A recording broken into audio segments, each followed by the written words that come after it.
Okay, I think. Let's start the song over. I believe I am live. Let's hope I am. Thank you all for being here on this Saturday night. That's a little different.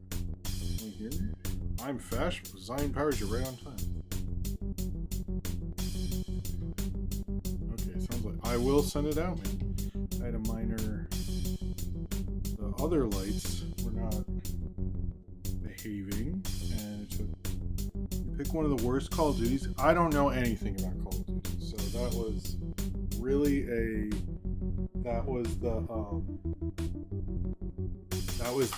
thing that was associated with it on Twitter, and I sort of just went with that one. So I apologize if it's like the worst one. I have never played that game, nor do I. But I can talk about what happened. Hello. How are you all doing tonight? It's really, really cool to be here. Cool, Jim. Thank you very much. But yes, I am here. Oh, Dan is here. First off, let's start this over. Hello, Pup, Austin, Nathaniel Foga, Jordan Salafalo. I think I said off Austin, Dan. Yeah, I don't know anything. Cornbread, Zane Powers, Purple Goop, Pup, everybody. Hello and welcome to Movie Crap Live. Hello. And a bit of a great. We can switch over. We can switch over. Hello and welcome to the show. How's it going? It is a little dark. I don't know why the lights. I can't adjust them at all in here, so I don't know why that matters. Anyway, yes, I am here. What was your last game? I played. We've been playing Smash Brothers on Switch and Mario Jamboree, but that's about it. Favorite character for I don't Kick-Ass maybe. I used to know the guy who beat him up in the first one. He was a real nice guy when I worked at a restaurant. Mario Wonder. I sort of yeah. If it's on the Switch, that's sort of what I play. Sorry if I'm a little sweaty. But you can ask me a question. But I don't normally get all of them unless you know super chat and all that stuff. But we'll get into that in a second. Hello Javier Partello and hello Nick Gerard. Gerard, I believe. Anyway, yes. Sorry, I moved this to Saturday. Where is my script? Thursday was sort of like back to school, and I was kind of like felt like too big of a day and too much was going on to like really focus on the show, and I just thought it was not a good idea for anybody. Um, so I just sort of didn't think it was gonna be like either I was gonna fall asleep on stream. I thought was probably the best option, and I thought that was not a good option. So that's why we're doing it today. My favorite character. I usually play Pikachu. I've literally played Smash Brothers. I've probably missed a few versions of it, but move the mic a little. Sorry. Um, I literally played it whenever it came out. I played it the first Friday you could play it. I don't know what day it came out in the '90s. And this guy Ryan Richardson in my high school my whole high school career was weird, but I was when I was a freshman, I was friends with a lot of these seniors, and they loved. And one of them was a big gamer, and I got to be invited, even though he knew I didn't play video games, and I was like killing his Pikachu, and he got an insane amount of meat lovers pizza, and I was 14 or something, and it was the greatest time, and I've always loved that game. So, but yeah, we got Smash Brothers because my daughter's kind of good at fighting games, and my brother-in-law got it for her, which is really nice of him. As he had heard that, and everyone's like, "Oh, cool." Um, I don't know. It actually, you know what? I was wearing a red shirt, and the camera looked darker, so I don't know. Anyway, um, let's see things that happened this past week. I just to talk about real quick before we get into it. I saw um Back to the Future again. I watched it with Sophie, and that uh she's pretty good actually. But and that she's very good at Princess Peach. We don't, there's screen time and all that stuff. Um, yeah, we watched Back to the Future. Uh, hold on. Okay, first off, I don't think anyone guessed this the energy drink. I did do a clue last week. Last week was a mess. There's too much going on. the day before. It was nuts. Anyway, anyway, no one gets the energy drink, but this might be the end of Ghost because most of my grocery stores sort of phasing it out. They used to have a fridge, and now they just have a few. But anyway, this is let me get my sorry. I call my monitor. It's just OBS. The energy drink Swedish Fish. I thought if this is maybe the last Ghost, let's go out with a bang with the one I like the most.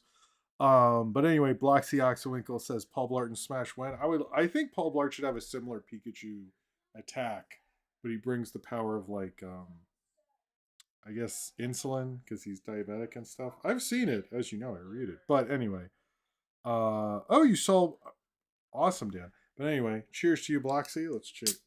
I need to see weapons. I chose Toxic Avenger. Cheers because of the hmm, that's good drinking because of the um uh sorry, what were we doing there? I forget. I lost my train of thought there. But anyway, yes, I watched Back to the Future, and I'll say I've never reviewed Back to the Future because part of me feels like what's the point? A bit. Part of me would like to, but I will say one thing when I was watching it this time is that Bloxy's here. What? Oh yeah, your message did send. Okay, for a second I was like, wait, where is it? So weird. There's so much that they don't explain. I know John Mulaney has a bit where he talks about how a bit where he talks about how they never explain how Doc and Marty meet each other. But I noticed in that movie it does a lot of things that Spielberg was. It might be the most Spielberg idea of like if you just have the momentum of the movie, you can sort of just get away with anything. And I feel that a lot in that because there's a lot of times they like just move on real quick. They just like whatever, but this is how it is, and you just accept it. And I was thinking like how most things in movies now are so over explained and like how good luck, Bloxy. Um, uh, uh, I did not get the Borderlands for. That's interesting. Everyone should tell me what ads they get. I'm just curious. I got a lady fixing her bra and stuff, but whatever. But yeah, so much of it is just not explained. They just keep moving on, and it constructed so well. Really, one of the great screenplays of the '80s, I fully believe. Then we ended up talking about what our best movies of the '80s were, and I will say my number one. I switched between Do the Right Thing and Raging Bull, but you could argue Raging Bull is sort of the end of the '70s, not an '80s movie, but like uh I guess chronologically it makes sense. Um but yeah, man, Back to the Future, just a solid fucking movie. Thanks, Ryan. Uh let's see. Anything else? Oh, I went to Costco. I'd never been, and that was an extreme amount of capitalism. I didn't. We went there, and uh, whoa, dude, I didn't know capitalism was. That was like I was like, is this the end point? Is this where it all just this is what it's gonna be? And it was extreme. But we got a lot of chicken nuggets, so that's good. Anyway, I don't know why I put that in my notes. Why that's interesting. Maybe I can't think of anything else. I'm sure I'll think of it later.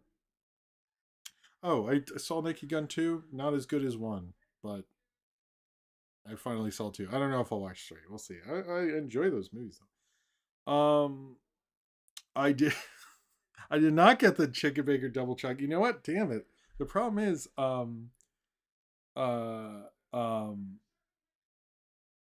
um, no, most people I know aren't very online, so it's like hard to explain. Like I was trying to explain to a bunch of people Drink Champs, and they didn't know what the fuck I was talking about. Like when I'm like, no, they do this thing, they go this or that, and Erica Badu is on it, and no one knew what I was talking about. Although I'd like to do that at some point, where you guys ask me like, is it this thing or that thing? Oh, I've gotten a lot of requests about Loki IRL. If it comes out on a Saturday, especially if I'm doing a stream on Saturday, I just don't have the time to really sit down and watch it. I've heard from Norbert that there's like a maybe a reference to Party Song or something. I don't know. So and I can he thought it was Chinese at the beginning. It is Polish. It's referencing a Polish film. So that's what I'm talking about. Okay, so the first bad guys video came out. I like that video. I audio mixing, I kind of wish it was better. So I'm a little disappointed in that, but that's my own fault. But Saber was nice to do it. I'm going to have a second one. Oh, hello, Wanda Nutty, and hello, Nerp. Oh, he's here. Cool. There's going to be a second Bad Guys review.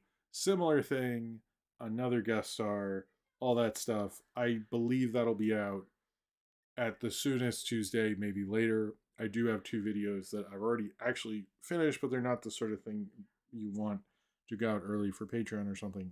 But there will be, at least I can confirm, a Sunday and a Monday video. After this, throwbacks, I had it was regular show movie on Tuesday, and then Conjuring, the first Conjuring movie on Sunday. I'm not sure if I should do Hamilton or not, since it's like doing well. Um, uh, the Hamilton movie, so I'm not sure, but whatever. It's Tommy Dewey. No, but I might do it too. Man, my son, because Scooby Doo's now on Tubi. When I fired up Tubi, he sang along with the Tubi theme, and I was like, maybe maybe Tubi's gotten to him finally.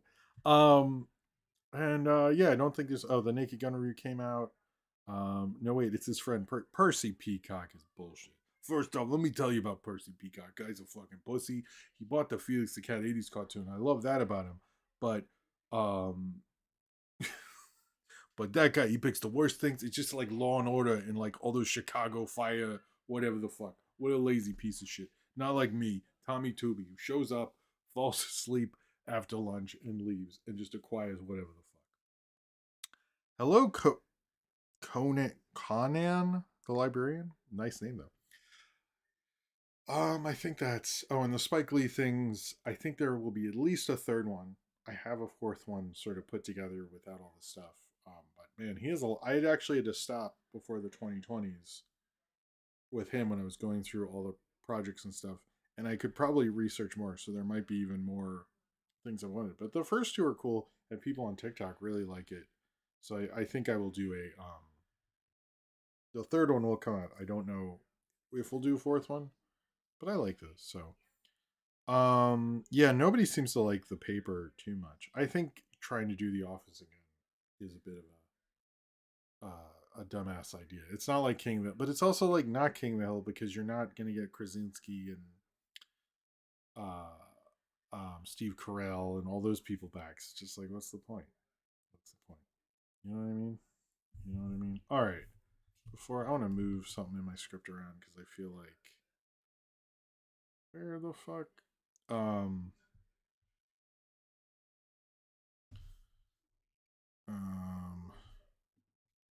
I'll just move.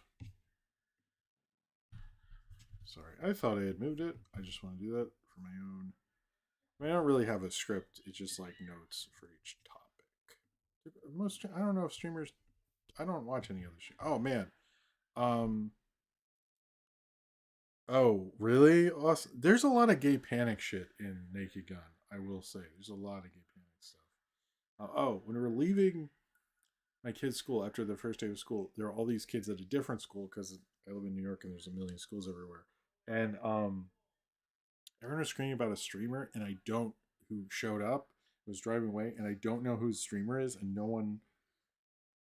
Everyone's like, a parent and like not into that stuff, and like the most I got, my wife was like, I think his name is Streamer B, or USB, and everyone else was like, yeah, Streamer B. So I don't. If there is, I'm not even sort of joking.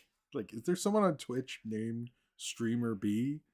Um, is that a it doesn't sound like it is, but if anyone has the name USB, I will do USB micro mini USB USB mini USB B. That's would be my name. All right. Let's just. I can't think of anything else that was notable that happened that I can talk about. Yeah, everything else is in the run of the show. Let's do it. All right. So this and everything I do is supported by you, the fans, either through super chats, which I during the show, which will give me some energy, through this ghost Swedish fish energy drink and help me keep up my energy and sorry, keep up my energy at every. Ow, and I banged my thumb before the show. Uh, keep up my energy and keeps the show going, as well as my Patreon, which has all sorts of cool stuff like more power in the movie review vote, exclusive commentary of past videos, short films, knock force, and everything like that. I mean, it helps me. You get postcards, you get all sorts of wonderful things through the Patreon, and it's a really cool setup. It's a really cool way to support the show, but or you can do a super chat during the show. Zane Powers, I will get to you in before the Discord, but after this part, if you're financially able to do so. It very much helps me continue to do the show and do what I do.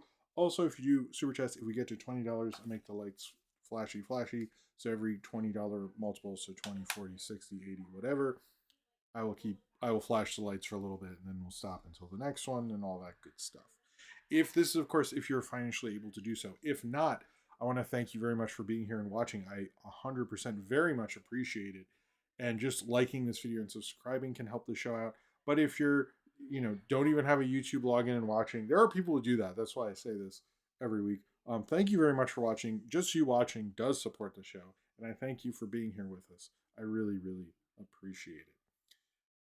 What does Tommy Tooby think of Netflix? What is Netflix? Is that the random guys who's apparently people because Kevin from Roundtable was tweeting about how some guy at a barbershop sold him his Plex server login. And I was like, man, I have a decent Plex server selection. Maybe I should do that. But go around. I think people will be like, why are these just like obscure shit you downloaded somewhere? Tommy Tooby thinks Netflix is a bunch of shit. I could run a better Netflix than Netflix could any day of the fucking week. Fuck Netflix. They ain't doing what I do. Tommy Tooby out. Sorry. Anyway, cheers to you, Zay Powers. I appreciate it, man. Know the head of Netflix? The head of Netflix is called Nedflix. I don't think that's true. Is that true? I'm pretty sure it's not. Anyway, if you like everyone who is here right now in the chat, we have a wonderful community here. I have a wonder. You guys are a wonderful community. That's what I'm really saying. Then Pablo Pluto. I'm loving these alliteration names. I guess this is my fault. Harry, Mary Max or something. Anyway, the Discord. If you like the community in the Discord and want to hang out with them, they have all sorts of wonderful things, including the general chat where I actually asked them, what do you want me to talk about movie crap this week? And we do questions like favorite back to school thing, favorite, all sorts of stuff. Sorry, I can't think of it. I think it was a fictional character you wish didn't have your name, stuff like that. We do all sorts of cool stuff, and it's really awesome. And it's a great community. They're there 24 hours a day, 7 days a week, and you can join it for free. They also do movie watches, and tomorrow they're doing Beavis and Butthead Do America, probably because I did this today, and they normally do movie watches on Saturday. But it's a really wonderful community. It's run by very well by Ryan Welcherson, Cornbread, Austin, and Zane Powers, and they do a really wonderful, awesome fucking job. And there's something I just remembered to talk about now. Anyway, whatever. All right. Easy, easy. I don't know why I said easy. I meant to say I don't like Kanye anymore. But all right, sorry. Okay, so the Call of Duty movie. Let's get into it. So, if you hadn't heard, I heard this announcement in a bunch of different ways, and it's like an insane, crazy ass thing that happened. That this is like a story, and I'll tell it as I saw it. So, as we know, Paramount and David Ellison are buying up everything and trying to big up. Oh, thank you, Cornbread. I'm on Twitter, Tumblr, Blue Sky, Facebook, Instagram, all that stuff, all linked below in the description if you'd like to follow all of them, and TikTok, by the way. Anyway, so uh relisted. But David Ellison, who took over Paramount in the Skydance Paramount merger, we found out that the CEO had called the Call of Duty video game franchise, which is coming to the big screen, a dream come true. I'm sure they wanted that. I had mixed feelings about it right off the bat because although they do have Sonic, which I think is a good, shows they can do it. They also, like, I would say, fumbled the Halo thing.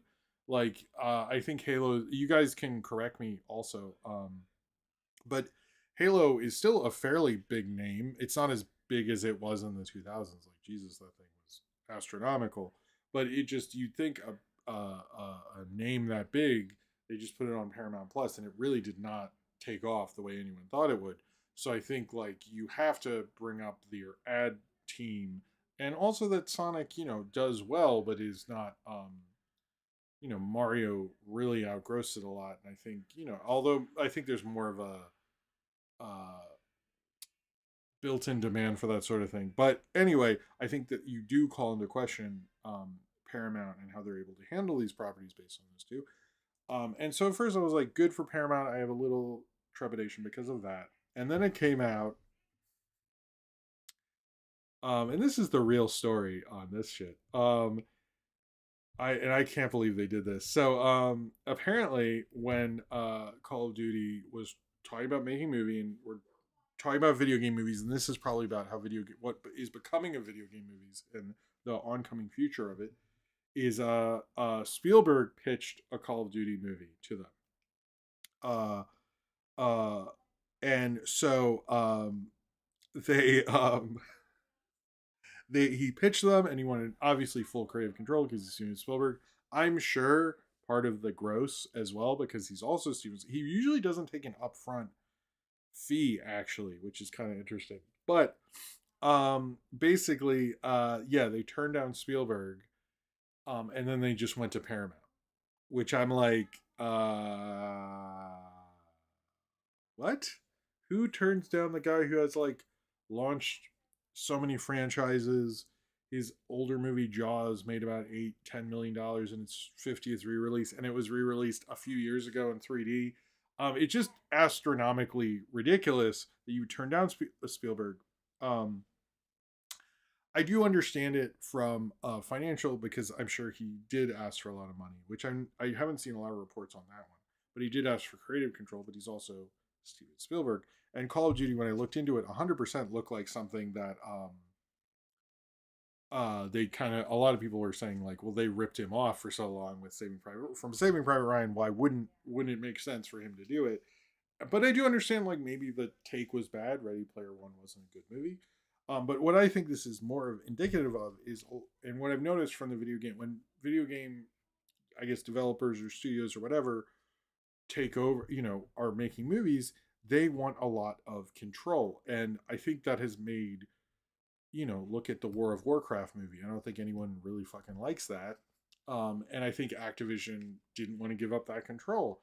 And I think if you look at the more successful ones in our current era, like Sonic, like even Mario, you can tell there's an auteur behind it. And I understand it's a big studio movie, and there's some give and take with that, obviously. I think video game movies, if they're smart, they'll do like what Marvel did pre Endgame, where it's like you can tell James Gunn's there, you can tell John Watts is there, you can tell Coogler's there, but you can also tell those studio systems there as well and meld them together. But you're not going to get that with fucking Spielberg, because he's Steven Spielberg. Like, if Steven Spielberg wanted to direct Avengers, you kind of got to let him cook. And I think maybe it was his inability to compromise, but I do think, like, the way these are worked, they're gonna have to give some leeway to certain directors who could, I think Spielberg could give you a huge hit. I mean, and he would run the franchise for how long? Hello, Boink Boink Bot. I don't know who you are, but good, nice to see you here. But I do, and also like Minecraft. You can tell it's Jared Hess. And I think that's the real smart way to make a studio film. You got to see the directors there. You got to give them some auteurism there.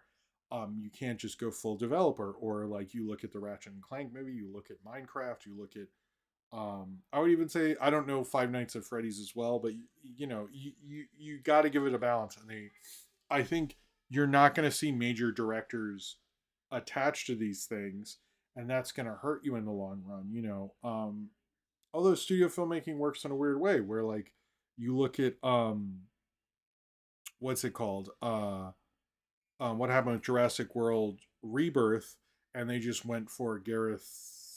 Is it Edward? Is Edwards the Evans is the raid guy. Edwards is the Godzilla creator guy. And like you can get those that does sort of work out, but you to get a major guy who's gonna, make a movie that gets talked about for a while and keeps making you money, I think they're gonna have to learn to compromise a little. But this was, I don't know. I think the fact that a studio turned down Spielberg to work with a studio who will do what they want is pretty telling for the video game movie thing. So I don't know. I thought it was disappointing of Activision to do something like that. Again, we don't know what the take is, and maybe when was it Bullets and Blockbusters makes a video and his intent take would be insane, but I can't imagine it would be. I think it would be really cool. But also, you get him. He usually sticks around. He doesn't just direct a movie and bounces. He like would probably steer your franchise. So it's like, I think you could. I'm not a huge fan of those Transformer movies, but I think you could say he does have a fairly good record of advising these things. So it's kind of fucking stupid. But I think they didn't want to give him whatever money. But aren't you making more money off the game? Aren't these things just advertisements for the game? So maybe they should have looked at it that way, just to have a movie that generated them a certain amount of money every year. I'm just surprised. Like, who would turn down fucking Spielberg for Paramount? I've never heard of that shit. That's wild. Just for the rights is fucking nuts to me. I gotta say. Who is the most likely pick for director? You think? I was actually thinking. It crossed my mind. I bet you they'd go for like a Neil Blomkamp or someone they could push around. But I don't think. I think because they turned down Spielberg, they're gonna actually have a hard time. Thank you for saying the same powers, because this is a point I almost forgot. Cheers to you, man. Cheers. I think based on how they did this, they're gonna get someone they can push around. They're not gonna get an experienced person. I think they're smart. They would actually go like even Michael Bay or somebody like that. Like that's again, I don't know the game super well, but I think but I do think it'll be someone they can push around. I don't think they'll get a major director. Now maybe they're like looking at some of the backlash, but I think they don't give a fuck. So Paul W. S. Anderson, yeah, Zane Powers, you're not wrong, and I agree with Cornbread saying that yes, they are all afraid of the Super Mario Brothers 1993 movie, but like the difference is like, but that wasn't directed by Spielberg. That was directed by like these weird people. So like I'm like I don't know. I think you have to. I do think there's certain things that happen in communities like the Stanley Jack Kirby thing, where that influenced creative rights for comics for years and years, and there's some of these things that have ramifications. But like you're doing the wrong ramification if you're turning down fucking Spielberg. So, okay. I don't know the pitch though. I will be open to like if the pitch is bad and like he asked for like too much money and shit. I will like change my mind, but as of the information we have now, so who is now going to make the Battlefield movie? Wait, I mean, I could see him probably wanting to have another big franchise as he's going out. That makes sense. Cheers to you, Austin. I think but I mean, I don't know Call of Duty super well. Honestly, though, Catherine Bigelow, if you're really lucky, I don't think she'd do that shit. So all right, we got the season 3 trailer for Smiling Friends. This almost made the thumbnail. Smiling Friends. I have not looked at Cornbread's thumbnail prediction. I know Cornbread had a headache. It almost made it. So if Smiling Friends made it, Cornbread, you get extra bonus points. But it almost did. But I was like, I feel like Bluey the movie is something people care a little bit more about. No offense to Smiling Friends, but um, sorry. The season 3 trailer looked good. We saw the computer guy from I guess the first episode, Dead in the Wall, which was just like, oh, I'm glad that came back. Um, I like the "Working for a Living" song because that's sort of like what that show is, and I gotta say, that's a show I rewatch. There's not a show I rewatch, a modern show, as much as that one. Like my brother-in-law was here and we watched half a season 2. Man, that alien episode, that ending. Oh my god, I love it. That ending is so funny. I'm sorry. Oh my god, I love that ending. He's like, I'm gonna be sick, Charlie. I'm gonna be sick. That's great. That's like the greatest. One of my favorite endings of anything. It's just so funny. It still makes me laugh. Anyway, there's gonna be a camping episode. I expect. Hey, Embly, I I expect a camping episode with Burger King tie-in toys and everything. If you get the reference, tell me in the chat. But comes out Sunday, about a month away actually. Sunday, October 5th. I'm excited. I love this show. I hope it keeps going. Maybe some other obscure internet. Where's Tay Zonde? I like, by the way, I watched the Lindsay Ellis video, and Tay Zonde, Tay, is it Tay Chocolate Rain Guy? Left a comment, and I was like, that's awesome. The Chocolate Rain Guy chilling with, still friends with Lindsay Ellis, like old school internet. I love that. And Chocolate Rain though, that song, so lyrics, bro. That's like I was like, let's talk about some shit. That's no, I don't know what Gundam Style's about, but Chocolate Rain. There's a reason they don't let him make no songs no more because he was too serious. Like that was like, let's going for it. Anyway, I did watch that video. It's very long, but it's very good. Although I don't like when people are like do that thing where they're like, "Oh, I'm just cooking. I'm just cooking in my house." I'm like, "Motherfucker, come on. Like what is this? I don't understand that. Whatever." Ooh, Homestar Runner, Ryan, come on. That was a good that you that's yes, I agree. Okay, but anyway, I did describe to my wife and a few people because they're like, "Who's this Lindsay Ellis?" And I was like, "Oh, well, she got canceled. She came back." Then I'd explain to people why she was canceled, and then but then when a couple, my wife was like, I was like, "I watched it. It's good." And it was like, "But it's really long. It's like 2 hours." And she was like, "2 hours? Fuck that. Should cancel her again." All right. Sorry, this is stupid. All right.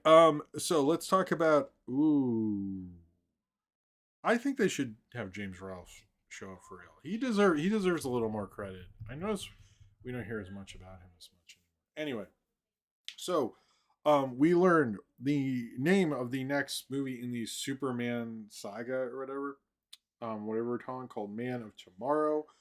We saw the both. I will say the DC thing is so well organized. She was canceled for dump, but I think the Raya thing hits harder if you have kids around that age and less if you don't. That's my thing about it because kids like uh um the kids who are my daughter's age really liked Raya and it meant something to them. And I maintain the one thing about the Raya thing is if she was 8 when Raya came out, she would do a video on Raya. But because she was not 8 when it came out, she doesn't like Raya. I think it's hypocritical. Anyway, moving on. James Gunn did announce the new film in the Superman saga, Man of Tomorrow, which will be out on July 9th, 2027. He had this very organized where Nicholas Holt and David Corner Sweat uh, shared images. It was very much a team effort and stuff like that. I think I think what it shows is one, a well run DC thing despite James Gunn's insistence on staying on social media a lot, which whatever. But this getting it out in 2 years after is a great plan. Also, that they actually made a Superman. It's not a Superman 2, but is a Superman 2. And many people think it's going to have a Brainiac, which I don't think having a Lex and Superman movie again with just those two is a good move. I hope Brainiac is involved. I don't think we have an official announcement on it, but it coming out 2 years after is a great move. I also think all this stuff about Doomsday and all these people saying, "Oh, the script's not done," or even with Brand New Day, Mark Ruffalo is like, "I haven't read the script yet, but I'm in it," and stuff. Like stuff like that looks messier, and I will say their way of running it, where like everyone's kind of on the same page, everyone knows what the deal is, and stuff like that. I do think he's smart about running counter to Marvel in a sense where it's like we will be very run um everyone will be on this, we'll all post at the same time kind of thing. I think the public is a little more on board with that than the messiness that very much is Marvel right now. So I do think I didn't know, so I watched Comic Drake's video on the Terrifics or Mr. Terrific's team. I didn't realize he was part of a team that was DC's answer to the Fantastic Four, which is like weird because you'd think more people. I never heard that brought up, and I was like, is that like a fuck you to the like? Is that an actual kind of inner nerd fuck you kind of thing? Because I semi think maybe, but the Mister Terrific rules. But he's way cooler than Mister Fantastic. So anyway, um, I think this is a good move. I think getting a Superman 2 out there because I think people like my son loves Superman, but like the problem is like if you're doing an optimistic movie for kids, and we'll get into this with the Bluey movie in a little bit, you want to get there before those kids get too old, or when 2 comes out, you've reached a different age and those kids aren't buying Superman figures anymore, and they're not getting uh it can fuck you up. You can lose that audience, because there are certain things where like that kid who was so into Superman moved on and go, oh, Superman. It's same with like Gabby's Dollhouse, same thing. There's kids who were into it when it started who don't want to see the movie. So like you really have to be on that with those sort of things. But I do think it'll work out because he's not throwing too many things. He's throwing enough things where you can keep up, and this is showing that as well. So I think it'll be I think it's a good move right now. I hope there's another villain announced, but Nicholas Holt in the suit is at least at the very minimum a different Lex than we've seen. And I do think like you showed us stuff we hadn't seen before, but like keep it going and stuff like that. Um, but I don't know. But it is weird we have the Batman, Superman, Superman 2, and then Batman 2 is like kind of strange, but whatever. I am sort of in the belief that you should take your time, and I think Batman you can do that. I also like I think if I was James Gunn I would hold Batman like Marvel held the X-Men for as long as you can until you need it. Obviously there's more issues with that for why they didn't do it for so long, but still, you know what I mean. I probably said that before, but I think it's going to be cool. I'm excited for Man of Tomorrow. I'm surprised they announced it so soon, but we'll see. Anyway, all right.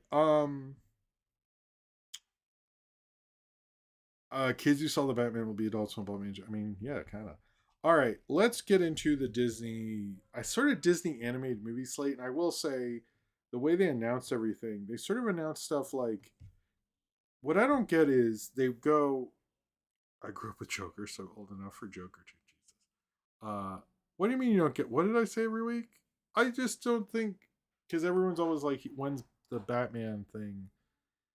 Coming in the I always hear that and I'm just always like I think you should wait. Anyway, sorry. I'll stop bringing it up. Why is it called nice? All right. But no, so with the Disney movies I noticed like they were announcing Pixar stuff at the same thing as Disney animated, and it's kind of confusing I think brand wise because you normally have and they even announced like Ice Age with this, and that's I don't know what that's under at this point, like sub Blue Sky or something. But like you want to have a division there, and if you're announcing them together, and people go, "Oh, that's just another Disney?" You're not differentiating them. And like you don't see them do Marvel and Star Wars together. Why would you do Pixar and Disney together? You have different tiles on Disney Plus, so I do find bizarre. However, they talked about various things we already know about Zootopia 2, I think, for the most part. But Hoppers, which comes out March 6, 2026, that is probably the one I'm most excited. Oh, it's under 20th Century Animation. Thank you, Ryan Walterson. That's the one I'm most excited about, other than Gato, but that comes out. I don't think that even has a date, really. Then Toy Story 5, you see my confusion, because these are both Pixar movies, I thought. Then they talk about Toy Story 5, like everything with that, I'm not super thrilled with, but I know I'm going to see it, and I know my kids are going to watch it a million times. So whatever. Then we get Hexed. Hexed, I'll talk about a little. It's an all original film.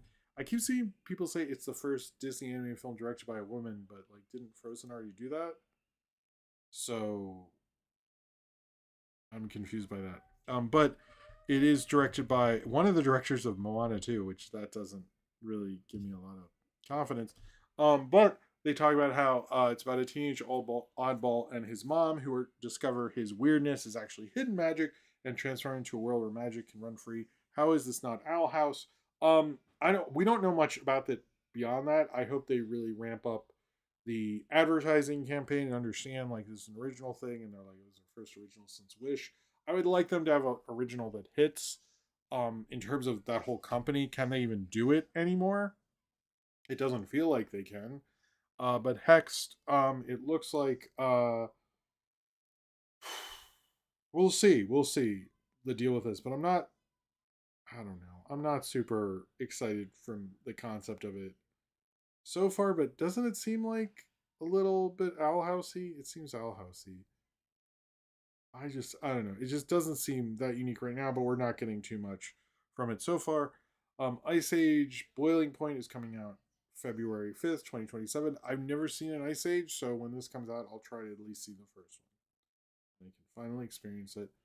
And they talked about Tron Ares a bit, which I don't. I'm not a big like. I got excited for Tron movies when I was a kid before I saw it at Blockbuster, and then the first one and Legacy, and I just don't think it's like I don't think it ever turns out as good as I wanted to, and I know people use that to show off like huge like tech things and stuff like that. And it looks wonderful. I just have never connected to those stories. I'll see it. I'm just not hyped to be honest with you. Incredibles 3, they're saying beyond 2028, and Gato. In fact, I think they promoted more Pixar than Disney. What the hell is going on? I don't understand. I, I don't understand what's going on with Disney at all. However, we learned that the Bluey movie is going to come out on August 6th, 2027. Now, I wanted to actually hold on. I sort of don't understand. There's a couple. I need to bring up the calendar for 2027 uh August. Okay, so it's just the Bluey movie right now. It's the only thing dated. And like A Quiet Place, Man of Tomorrow, Bad Fairies from Warner Brothers, if that's even happening.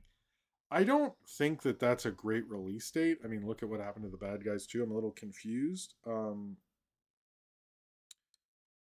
mean, I don't know. I'm also like, how are we still? Is Bluey gonna be as big in 2 years? Like, I don't know if he can do the thing. Rugrats did take some time off. I just sort of don't. I'm a little confused because people are like, "Oh, it's gonna be huge." But I'm like, why did they give it such a shitty release date? Like, it's just like not. It, and I don't think they have. Do they even have anything in 2020? I like don't see Disney. Oh, Gato comes out June 18th. Whoa, June 2027. Look at this. If this is all true, is Gato on June 18th, Beyond the Spider Verse on June 25th, and then Shrek 5 on June 30th. Is that true? Jesus. Okay, maybe I think move Gato possibly. I just think that's a crazy idea if you ask me. But I don't know. I'm a little split on that. I don't know if it's a really great release date. I don't know. I don't know. I'm a little confused why you would do that. Some of that stuff is big, but like I just don't get the release date. I'm also like surprised like Bluey's taking so much time off when it's still like pretty peak in terms of popularity. Like, are people 2 years is a long time, so I don't know. I don't know if like a lot of the kids who initially got into it are probably going to grow out of it. You know what I mean? If you were like, if you're 10 now, you ain't seeing the Bluey movie, are you? Is it still going to be cool for kids to watch Bluey? I mean, that's the thing. I don't know. And I'm also after The Sign, which I didn't particularly love. I'm confused if they have it to make a movie. We'll see. If they're spending 2 years on it, I hope it works out. I hope it works out. I would like it to work out, but I was confused by that release date. I think it probably better. Okay, I probably could have talked about this in the opening, but I saw Rebecca Sugar has this thing about how her songs are sort of and she's nostalgia for Cartoon Network, and all this stuff. But she told this one story on Instagram. I did respond. I left a comment actually, but it was like how she had these like paper Crocs or something, and I remember these. And how like it was snowing, and her shoes got really wet, and Ian went and got her newer shoes and stuff. And I was like, oh shit, I remember. I mean, I wasn't there because it was just her and Ian and stuff. I think I said something dumb like, damn, she fucks up with them shoes. But I feel like that probably, I was like, I feel like I did that. I don't have a, but anyway, it was kind of nice watching that. I was like, oh wow, I remember that because we were making Knock Force then. I was like, that's crazy. This is like 2008. And I was like, that's wild. Anyway, it was fun watching. That surprised me on the feed. I know she's making a lot of shorts and stuff, but that one surprised me. But I did remember that. I was like, that's cool. I don't know. This should have probably been in the intro. I just wanted to throw that out there. It was like, yeah, I can confirm. I remember she had them weird ass shoes, which she was like, they were not practical. I'm like, yeah, they were. Yeah, I remember she was getting. I still remember him buying her, or he took her to buy shoes. I forget. Well, she told it. I don't fucking know. I just remember. Anyway, I just want to throw that in there for some reason. We have some water. All right. So the Venice Film Festival happened, I guess, and it gave out awards. Hold on, let's scroll down. Some of these I used to be way more into award stuff, and I've gotten way less into it because I feel like you get a lot of real mid kind of movies out of it that don't have any real influence on anything, and it gets kind of I don't know. I just get a little sick of it, and it's like, oh cool, we're talking about this random ass thing. But Venice looked kind of cool. The Golden Lion was a Jim Jarmusch film called Father, Mother, Sister, Brother, which is pretty good. The Silver Lion, the grand jury prize, was the voice of Hind Rajab. I don't know much about that, but the Best Director award went to Benny Safdie for The Smashing Machine. I hope that that is on his energy drink. They do like they did Black Adam energy drinks. I hope we get Smashing Machine ones. I don't think we will. The rest are mainly foreign films. I don't think there's too many other big Hollywood things, although Netflix apparently was really pushing a lot of different films that did not really take, including uh, Del Toro's thing. I know, yeah, not a lot of other stuff beyond that, but Benny Safdie Smashing Machine did win. Supposedly, he did not thank his brother. Is what the word on the street is right now, that he thanked his whole family, but not his brother directly. But I was like, isn't his brother in his whole family? You know, I think you could read it either way.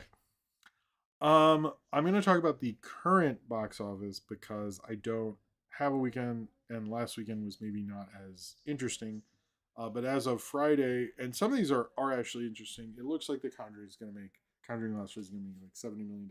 I wasn't going to see it because I should honestly just see weapons. To be honest, I need to do that. Um, but yeah, it made 34 million on its first day, and actually, this is the biggest surprise for me. I thought Conjuring would do well, but the Hamilton re-release, which it's not okay, it's actually not a re-release theatrically because it was supposed to come into theaters. I forget what the original release date was, and then it didn't because of COVID. Sorry, hold on. It didn't come out theatrically because of COVID, and they just put it on Disney Plus. So this is actually the first actual theatrical release for sorry, Hamilton, and it's looking to make it might make more than Jaws did on its re-release, which is crazy because I think Jaws had a bigger ad campaign and more push behind it than Hamilton. But I think it's maybe the Hamilton thing isn't as lame, and but I know people make fun of it presently. But this would indicate that it's just as popular if it's going to make $10 million on it. It's been on Disney Plus for 5 years. And I do know like kids really like Hamilton. Like my daughter watched it once and she still quotes parts of it. Um, so I think like maybe we underestimated Hamilton. But the fact that they're calling it a re-release, but it's really its first theatrical release at all, I think, of the thing that's on Disney Plus. But yeah, people still like Hamilton. It's gonna open number two. I thought that the Conjuring stuff they always do well. I wasn't too shocked, but like holy shit, like Hamilton, like good for it. It has a good per screen average too. I think it's like the second next to the Conjuring. Yeah, yeah, second biggest per screen average. That's wild. So good for him. I mean, it's in like less than half the theaters, but it's obviously not going to do well as a movie that nobody's gotten to see before. But I thought that was worth noting. Maybe we'll talk about it. I think the next show will be on Thursday, and then there's the Creative Arts Emmys. I think the biggest thing was Arcane won over Common Side Effects, which I thought was a dumbass movie. Yes, me. Arcane won for The Dirt Under Your Nails. It beats Bob Burgers, Common Side Effects, Love, Death, and Robots, and The Simpsons, Bart's Birthday. So, yeah, that's I don't know. That's I think Bryan Cranston won a best. He won another Emmy. Best voiceover. I saw somebody won for Julie Andrews won for a voice role in Bridgerton. That confuses me. Why are you having voice roles in that? I didn't understand that category. I just kind of scrolled through it, but I did see. I don't know if there's any other. The Penguin one for makeup or something. There's a sci-fi fantasy category and for costumes and Andor one. Um, who won for Hacks? Julianne Nicholson. Okay, all right, cool. But yeah, nothing to. I don't see anything. Original main title theme. Wonder who won that. Looks like nobody right now, unless they haven't updated it. But it did hit refresh. So anyway, some of these man, the Emmys have like too many categories. It is legitimately hard to keep up with that shit. But like hey Rat Boy Mickey. Um but yeah, it's just like it's wild. Um I don't understand that Emmys sometimes. It's like I mean it's good. A lot of people should deserve more attention and love and all that stuff. But at the same time I don't understand it. Like there's too many categories. I can't keep up. But Arcane won. Good for that. No, Julie Andrews, I get it, but I'm also like, I'm a little more like, give things to people who are newer so they can use that to build up their careers. Like, but if you're gonna have a million awards, why not give one to Julie Andrews? I guess. Okay, so this is just a small thing, but I think it's worth noting, and I thought it was interesting. The DP of Star Wars Starfighter is going to be Claudio Miranda. I believe that's how you say his name, unless I misspelled it. He's the DP of Top Gun Maverick. Since my son's so into planes, and oh, I forgot I built a little toy plane because there's this thing. I didn't even mention this. I go to this thing with my son. Home Depot has this thing where you can go and play. Sorry, they'll let you build a thing the first Saturday every month, and it's like free, and you go and you can build stuff with your kids, a little kit, and it's usually like a toy or like a little thing, and he got to build a little plane, and he loves it. He broke it, and I need to super glue part of it already, and I fixed part of it, but he wouldn't let it out of his sight, so he let anyway. But that was a lot of fun, and then we watched some Top Gun Maverick clips, and that's why I was thinking about this as well. But yeah, he did a great job with Top Gun Maverick. I think he's really good with flying, and since this is sort of like believed to have some like star fighting in it and stuff, I also think like the thing with the Abrams Star Wars and the other Star Wars is they want to look like Star Wars movies, and if I was trying to do new shit with Star Wars, I would get a different DP. You know what I mean? Like that makes a lot of sense to me. Get a different DP who can do different shit. I think that sounds like a cool idea. So, other news: there's a Marvel movie added to 2027. No one knows what it is.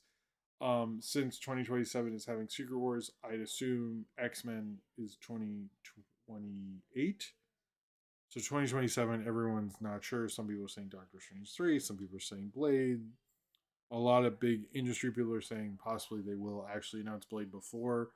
We'll see what it is. I think they're probably going to try to do what happened with Captain Marvel, where it bumps up the gross of something, and because hype will be there. I hope they hope, but I think it would be nice if it was Blade. I don't know. We'll see. Ridley Scott came out and said he was offered $20 million if he did Terminator 3, or Terminator Rise of the Machine, because Arnold was getting $20 million, and he was gonna say, Um, uh, yeah, so he wanted there to be he turned it down. He did, obviously he didn't direct Terminator Rise of the Machines, but I think that's kind of crazy. It's also crazy to think like Cameron came in and did a sequel to his movie. It'd be weird for him to then do a sequel to Cameron's movie, but he compared the Terminator to like Bond and said it wasn't his thing. But I'm like, I don't know. I would have much preferred a Ridley Scott Terminator 3. Um, I think that makes a lot of sense to me. So I don't know. That would have been cool to be honest. And maybe the script they were going to change and stuff. But I think I mean, he would have shot the hell out of that thing. But yeah, it's kind of a funny thing there. I mean, I think Shang Chi too. It would be nice if it was coming out then. I think there's a need for Shang Chi. They fucked that up, man. I don't understand how you fuck up that franchise. There's so much love for it. Okay, and directors. I guess this really section should just be called directors not directing things. Fede Alvarez is now not directing the sequel to Alien Romulus. Man, the Alien franchise not doing as well as it used to, despite Alien Earth, I think. But everything else, he is not directing the sequel. He did write a script, and they're probably going to use this script, and I'm sure he'll get an executive producer credit. If I'm talking about an Alien Romulus sequel, I would actually say I would. I'm sure they're going to consider Gareth Edwards. If I were him, I would. He said he's not doing franchise shit because he's done too many, but I'm sure they'll get him back in. I would prefer a Tony Scott Terminator. Austin, I love that idea. I love that idea. Cheers to you, my friend. Cheers to you. I feel like he would have done it. I wonder who they all offered that to. We don't know. We don't know. But Tony Hawk Terminator, nice. But I am curious who will do the Alien Romulus. I don't know who you would get. The director of I Saw the TV Glow, maybe that would be my best option. Jeremy Saulnier, oh, I'm into that. Or even Macon Blair after Toxic Avenger, even though I didn't like his. I would get the guys who did Trank. These are all good ideas. On the other thing, Jordan Peele's next movie, which was going to come out in I guess December 2026, has been removed off the calendar. I don't think that is the end thing that people act like it is. I kind of like let him take his time because I think all three I really liked. I hope he gets. I hope he gets to make the movie once. It is kind of sad because I think we all wanted him to have a movie soon, but he doesn't. So we'll see. We'll see. You know, I'm surprised. Didn't Neil Blomkamp try to do an Alien 5 or something? I feel like they'll end up fucking idiot. Whatever. All right. I didn't see his racing movie. I heard some people talk about it since F1, but I will talk. Have a whole trailer section, but I feel like this deserves its own little mention. 28 years later, the Bone Temple trailer. I gotta say, I like this trailer more than I thought I would. I will in October. I have a 28 days later review shot and a 20 years later review also shot, and those will come out in October just because I want to catch up. And I feel like October is horror. Why not? I don't know. Anyway, that's probably dumb, but that's what I'm doing. But I like the trailer. I know there's a lot against Nia DaCosta after Marvels, which I hear more kids talk about. I'm telling you right now, I fully expect younger critics who aren't critics now, who are gonna be critics like who are my kids' ages and will be critics later, will be like the Marvels is good actually. I fully expect that shit. Like I don't think it's like the best, but I think it appeals in a different way. I do think there'll be some revision and shit on that. Whatever. She hasn't had the greatest time, and I think we're gonna see what happens with that. It comes out in January. I would like to do. I've never seen 28 Weeks Later. I would like to review that, and then I'll be up to date with the franchise. That'd be cool. But I do think 20. I don't know. It was a good trailer. I was like surprised, and you kind of see like the zombie in the train. You see like where everybody is. Like and it worked for hype with worked with the hype of the 20 years later thing, and like the momentum was good, but you also see all the characters and know where they are. So if you have seen it, you're hyped. If you haven't seen it, you're into it. Oh man, I did actually see it before I saw Toxic Avenger. Man, they played. I didn't know there was a new Silent Hill movie, but they played that trailer twice. Like I've never seen them actually fuck around and do let's play it twice before. I've never seen that, but they played this new Silent Hill movie twice. I thought that was interesting. A couple people have said they should do like since they have 28 days later, they should do 28 seconds, minutes, hours. Yeah, they should. I don't know, but someone was saying like 28 seconds should be like, wait, they're zombies, and then like they should just do those 20 minutes and 28. Oh, good night, Sophie. Sorry, she's staying up watching some movies and stuff. But I do think I don't know. I was into that trailer. I think it'll be cool, but yeah, they should do every measurement of time they haven't done. You know what I mean? I think. Um, well, they didn't forget about it when I saw fucking Toxic Avenger. I'll tell you that right now. She's watching a movie. Don't fucking tell me what to do, Rappley McGee. All right. Let's move on. I've heard some stuff about the Wizard of Oz sphere thing. Um, mm. If you don't know, I sort of follow the Ankler, and they loved it, and I have not really listened to the Ankler since then because they can go fuck themselves. For like just unabashedly loving that shit. Amy Nicholson's, at least I watched her video on Instagram because I follow her because she's a great critic. I will give her that. She explained it like it's a great experience, but it's a theme park ride. It's not a movie, which I thought she explained it better. Everyone else is like it's stunning and stuff, and she was like, some parts do work, some parts, most of it doesn't work. The movie's better because they cut out parts of it. I'm just like, I really do love The Wizard of Oz, and I think if someone's gonna fuck around and find out with possibly the greatest film Hollywood ever made, um, like I to me that's disrespectful and it's shitty. And like, I mean, if you want to make your own Wizard of Oz movie and have it be in the sphere, go ahead. I have no issue with that. But just like the whole experience is, she is good on Unspooled. Her sometimes she's been off, but I agree. But in general, I agree with you, Ryan. But I was not really happy with the reviews, but I did see some reviews, and the only one that I was like, you liked it, but you explained it better is Amy Nicholson. But she is like one of our great. I would say she's one of our great film critics, presently. So I'm like, you explained it well. That is more, but like someone like when you look at the wizard, he looks ugly. Like I just like, to me, it's like I don't look at, I don't know. It feels to me like, have you ever, as I've been into film and met through movies, do you ever talk to someone and they're like, well, that was good, but acting wasn't as good as it is now then. And I'll look at them like, the fuck you say? Like, fuck you. Like, I hate when people do that. It's just like, acting has changed, but those performances are still, I don't know. I find when people put a division between old stuff and now, to me, it's like, I don't think we're as different as people act like we are. So maybe it's it's a matter of perspective, but I think their perspective is stupid. So, you know, I don't know. I think, like, why not just make a new Wizard of Oz? How much money did they spend on that thing? They can pay Aronofsky to. All right, we'll just. Sorry. I'll just stop. All right, the SNL stuff. And this is actually sort of interesting what happened here. SNL announced 5 new cast members. And one of them kind of started a whole fucking thing, to be totally honest with you, which was surprising. The SNL, I mean, I think everyone was surprised by this. Was let's read them off. We have which one? Okay, we have Andrew Thomas, Ellen Jameson, Jim Cambridge, Juliet Farmer, and Kobe Arner. Of these people, I'm mentioning people we haven't. No, that's the photo credits. Fucking hell! Why did I just read? These are photographers.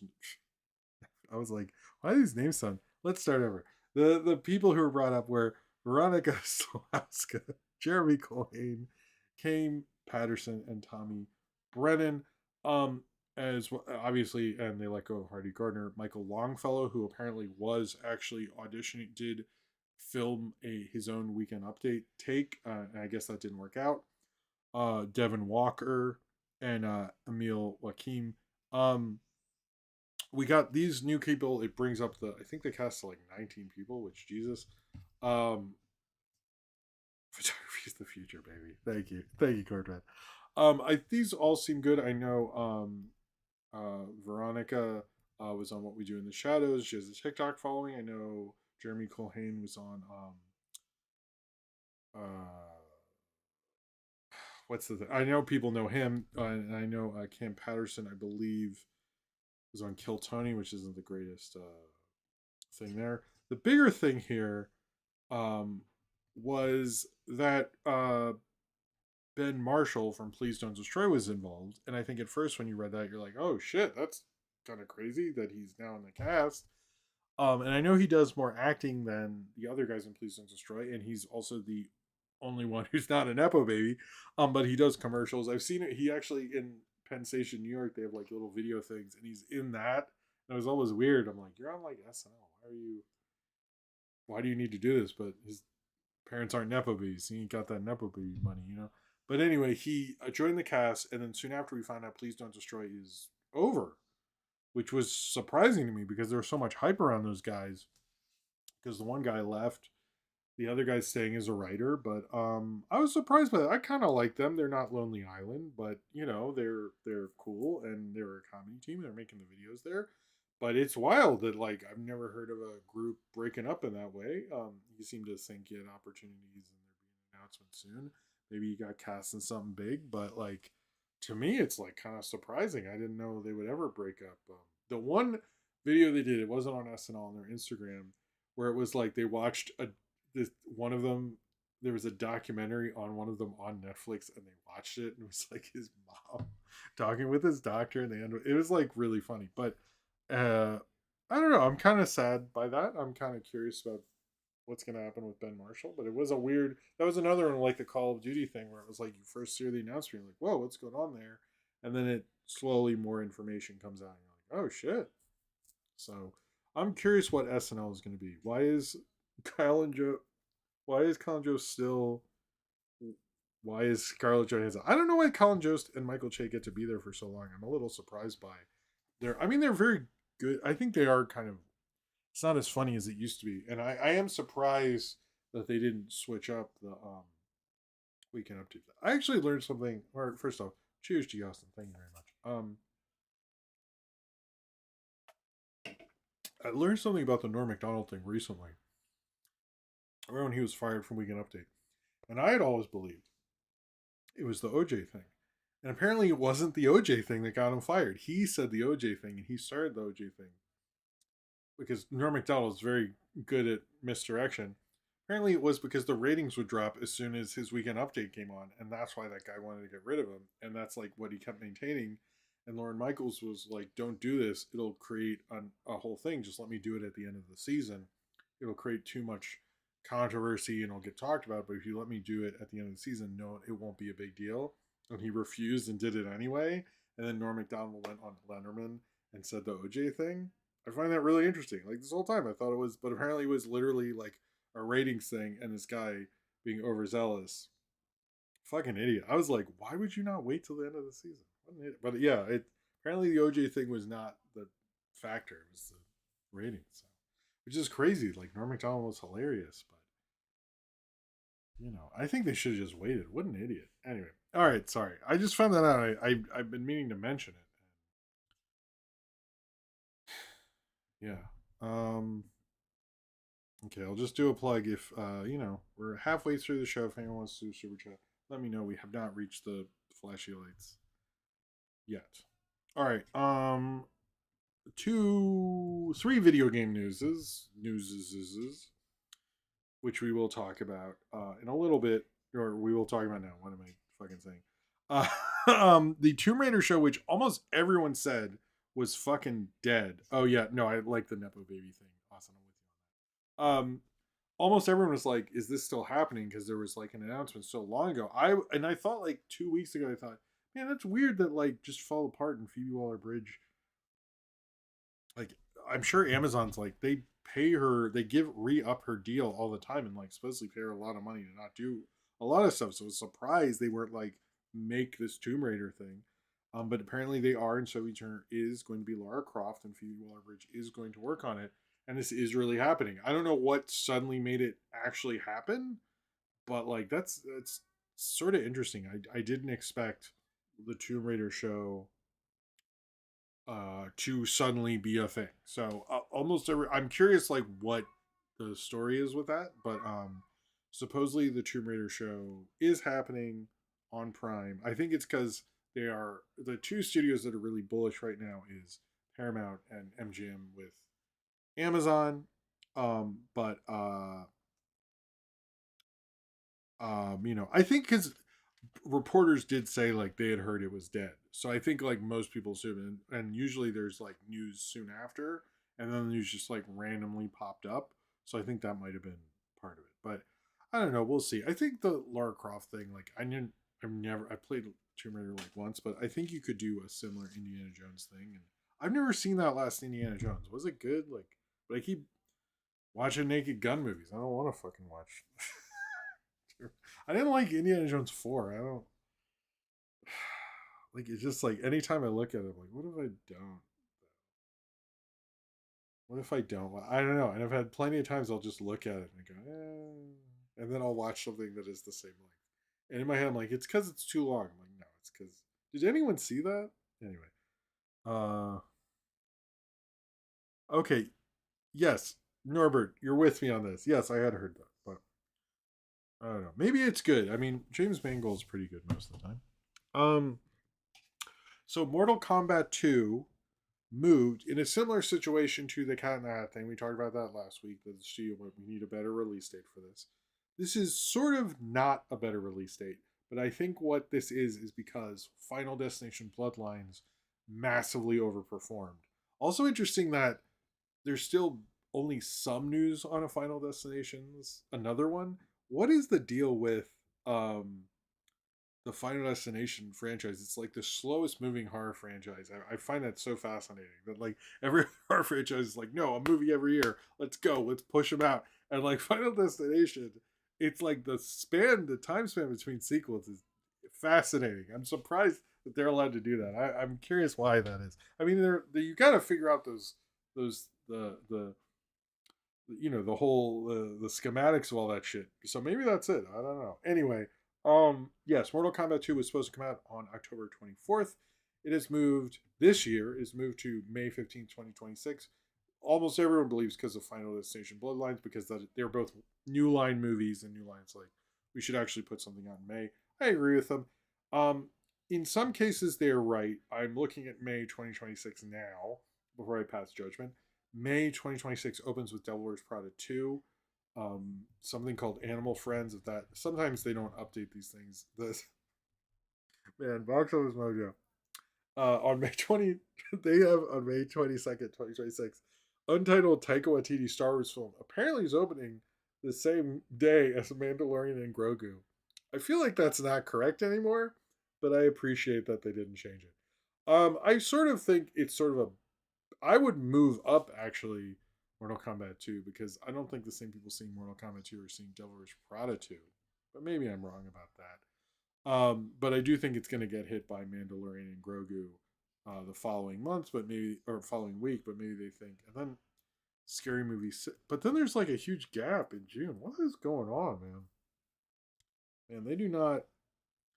Yeah, there's like a huge gap, and then it's like June hits, like June 12th, Scary Movie 6, and the Spielberg event thing, Toy Story 5, June 19th, and then Supergirl.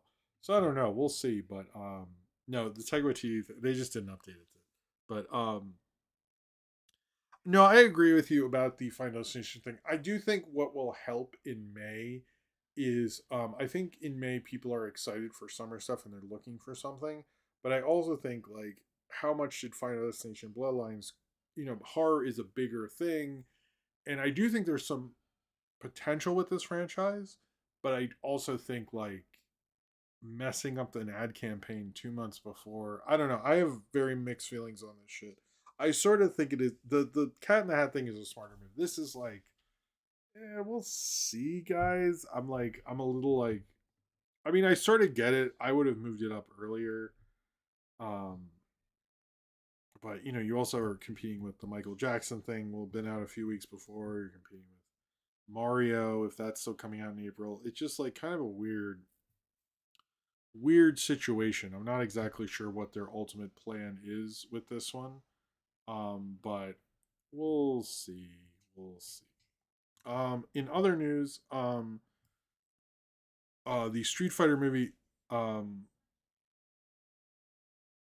is going to come out actually on October 16th, 2026. It says is set in 1993. Estranged Street Fighters Ryu and Ken are thrown back into conflict when the mysterious Chung Li. Oh, so Noe Centennial is Ken. Ryu is Andrew Koji. Okay. Chung Li is Kalina Lang. I don't know who that is. Recruits them for the next World War tournament, a brutal clash of fists, fate, and fury. But beyond this battle royale lies a deadly conspiracy that forces them to face off against each other and the demons of their past. And if they don't, it's game over. This is the log line they gave to the traits. Um, we're getting a more. Is this the first time we're getting a Mortal Kombat movie and a Street Fighter movie in the same year? 6 months apart. That's interesting. Hmm. That's weird. Do you think that could? I don't know if that would really work as well. To be totally frank with you. You know what I mean? Um. So we'll. Oh, come on. So we'll see here. Okay. In other. Well, now it's the trailer breakdown. Um. Yes. Oh man. Oh shit. It's almost like. I'm sorry. We're like running sort of long. Uh. We're okay. We're okay. We'll just fuck it. All right. This is the trailers. We're almost done. So oh, you have a question? Okay. Super chatty things. All those. I gotta say that. I'm sorry. All right. So trailers. The Wuthering Heights trailer. Um, First off, I don't like Caught Stealing and this do the thing where like there's songs I associate with you movies, and I saw Caught Stealing and they do not have the Jane's Addiction song at all in that movie. Like, how do you just? It's Caught Stealing. Once when I was five, blah, blah, blah. Jane's Addiction. Aren't they still a big thing? I don't know. Wuthering Heights. Like Kate Bush had a huge hit. Like what was that? What year was that? 2023? I forget. But anyway, it's like pretty recent. Could have had. I love Charlie XCX actually. I'm excited for new songs in it. But like, why are we not getting Kate Bush Wuthering? I don't understand. Anyway, it looked okay. I don't really understand redoing it again because we got a recent version in the 2010s. Was that Andrea Arnold? Possibly, I forget. That was really good. So I'm a little confused what she's ultimately doing. It feels like the salacious, sexy Wuthering Heights with movie stars. I'm not super into this. I know literary people aren't happy. I mean, I'm gonna see it. I think a lot of Emerald Fennel, her stuff does not age well because I already hear people hating on Promising Young Woman, and the other one, Saltburn, people don't seem to love as much. I don't know. So I'm like fine with them, but they're like not. I think she thinks they're smarter than they are, and I think she's like probably a lot more shallow than she's cared to admit. Um, but I'm excited for new Charlie XCX songs. I love Brat. I have the if you get it on vinyl, the lyric sheet is like a old computer printout thing. It's really cool, or at least the one I have. I don't know. I've heard people. Hey, Modelo Butterfly. I missed your $1. It's been a bit. Cheers to you, man. Although we talked about Megadoc last week, I didn't. Maybe the trailer. I thought the trailer just came out, but at least I saw the trailer. I like the trailer. It looks like a lot of fun. What Audrey Plaza says at the end, who almost everyone, Audrey Plaza was the person who got that movie the most. Um, in her performance, so I like that she's like, I think she's like, and he's really repressed, and they were like, what? And they go, I didn't, and then she's like, acted like she didn't say that, which was interesting. I think it looks like a fun documentary. Um, this movie, All of You on Apple, which is about like this couple and like in a world where like a computer picks your mate for you and all. It just didn't. It looked like moody and dumb and like one of those like mid-tier romance movies that like you hear a lot about when it comes out, but like nobody remembers a year later. So good for you, all of you. Maybe a big director and someone will say, "Oh, Jim, you're wrong." But I watched the Marvel Zombies trailer. That was fine. I don't like the What If style. I like the Eyes of Wakanda. This animation style was a little better, not too much better, but a little better. I'm sorry I never got to review that, but man, anytime. Sorry if this is a tangent, but anytime I see Achilles in anything, I was like, "When's that fucking heel getting cut? When's it? Achilles?" The whole time, I'm like, "When's it happening? When's it? Oh, not now? Okay, okay, we're good, we're good." And then when he shows up again, okay, this is the scene. Like I think about it the entire time he's on screen. I have a hard time. I don't watch a lot of things with Achilles, but if someone goes Achilles, I'm like, oh, are they going to cut his heel now? Are we doing it? Or is Achilles tendon or whatever it is? Like, are we doing it now? No, no. Okay, next scene, next scene. That whole time, it happens. Spoiler, I guess it's not a spoiler. It happens in every time he's in anything, but the whole time. Anyway, sorry. Um, the movie Hamlet, which is directed by Chloe Zhao, is sort of about the inspiration of Hamlet or whatever. I'm just like, I don't get it. Chloe Zhao, it looks fine. It looks like a movie I have to hear about a lot for the Oscars. Good for her. There's the trailer for Amazon Prime's Hell of a Boss. It looks like a Hell of a Boss type thing. I don't review those as much anymore. I'm not. I have no real problem with Busy Pop. I know there's like all these things there. I just like I don't have the time, but looked fine. And finally, the John Candy trailer for I Like Me looked like a really good trailer, really interesting. No shout outs to Camp Candy, disappointing. Maybe I'll review Camp Candy when that comes out, or at least the first episode or something. I it's about their child. Wait, what is? What? Wuthering Heights? Oh, which one? I'm she's directing. Yeah, I don't know with Emerald Fennel. Whatever. I mean, you can thank Margot Robbie. She's the one who produces her movies. But yeah, the John Candy trailer looked really cool. I'm excited. I will watch that movie. It looks like a good documentary. And he's a great comedic actor. I think he just. I mean, from SCTV to getting ripped off and being in Home Alone, he's a great actor. All right, Hammett. I think Hammett. All right, whatever. I'm just not. All right. Only if no, we didn't. Maybe I should just talk about Nelvana. Well, the Sesame Street Library is going to be on YouTube. I think that's great. Man, when they make the Trumpet Factory thing, it's on YouTube already. That is one of my favorites. When this comes out, I gotta read that. I love the Trumpet Factory thing. Literally, so many of the '70s stuff when they had different people making the shorts. They really need to bring that back because the creativity, fucking amazing. So what happened to Nelvana? Basically, is the people who own Nelvana, Chorus Entertainment, has paused production on anything Nelvana is making, basically. Uh, and they made so many things. The Care Bears movie, I think, was a major turning point um, in animation in the '80s because people were like, "Holy shit, the fucking Care Bears movie made how much money?" And I think that like really upset. I think that was like the catalyst for a lot of stuff. Um, but yeah, they've made a lot of stuff recently. They made a lot of stuff over the years, and even I didn't know apparently a 2020 Hardy Boys series. I don't never heard of that one. But they were a major studio. They've done so much over the years, and they're basically just going to be a brand that a company owns, but not a brand that's making new stuff. When Chorus acquired them for a ton of money, it's really disappointing. I know there's a lot going on in Canadian broadcasting and stuff, but basically, it's going to live on through licensing and merchandising. It's just another thing a company owns, which is sad. It's sad when these things happen. I sort of wish you weren't allowed to do that. I wish you could continue the name or stop. But like, I hate when these companies are like Universal owns like a ton of cartoon characters, but like, how often do they do shit with it? And it's like the same thing. And now Nelvana is part of that, and I really hate it. Actually, I think it sucks that we let these companies do these sort of things.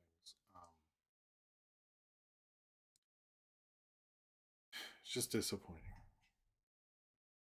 Anyway, sorry. The Magnificent Ambersons, they want to do oh, YTV and Trio stopped airing Nickelodeon. Jesus. What's going on with TV? I've also heard like with over the air TV, they're trying to stop that in certain degrees. I need to understand how that worked. But there has been reports that apparently there is a AI firm who really wants to restore the lost footage. This Amazon backed firm called Showrunner. They're using the some of their AI stuff to make some of the destroyed 43 minutes of Orson Welles' Magnificent Ambersons. I find this to be really disappointing. I was actually gonna make a video, a lost film file on the Magnificent Ambersons. It was gonna be really long, and I never really got to finish it because it's just overwhelming, and there was anyway, whatever. But it yeah, they really want to make they want to encrypt over-the-air TV, so you need a specific brand license to watch it. Okay, that's what's going. That's bullshit, man. I hate that. I know MeTV is actually against that shit, and they should be. I don't think you should have a specific. I mean, it's basically like what the TV licenses that they have in England and stuff, but it's like we don't pay a flat TV. They're just making everything has to be inaccessible for people nowadays. But I really wish this AI firm doesn't get to make Magnificent Ambersons. I would love Magnificent Ambersons to get a follow up or like get restored. And I know there's been guys who tried and tried and tried and tried. And I could add a bunch more trieds onto that to get that footage. But AI is not the way. And I know like the guy who co-wrote Pulp Fiction has talked about he wants to use AI to restore Eyes Wide Shut and stuff like that. And there are like these kind of fringe film people who want to like, oh, let's try to make the cut of this using AI. Please do not do that. I do not want that. No one wants that. That is not how the film is. If you find the footage and you can do something like that, that is fine. But like this AI shit, like I'm also like, how are you gonna be just disappointing. All right, before we take a break, thank you all for being here tonight. Thank you for explaining that, Norbert. I was actually going to look it up for next week's show. So, hey, not plausible's here. Um, yeah, they're just I don't know. Everyone just thinks it's cool to make the world inaccessible to people. I don't really understand it. Just disappointing. Like, why do you want the world to be inaccessible? I don't understand. Like, I think it's that rich person thing where it's like, oh well, if I make everyone pay $1 to have water, think of all the money you make. And we're like, yes, but that's also shitty. And they never think that.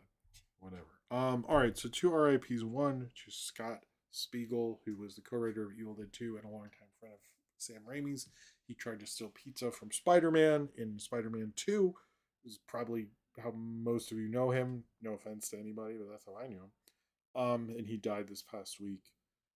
RIP to him. I mean, hey, if you worked on Evil Dead 2, your filmmaking um, your stamp on filmmaking is entrenched in the world. That influence is great. And also to actor Graham Greene, who's appeared in Dances with Wolves and countless other films as well, died this past week.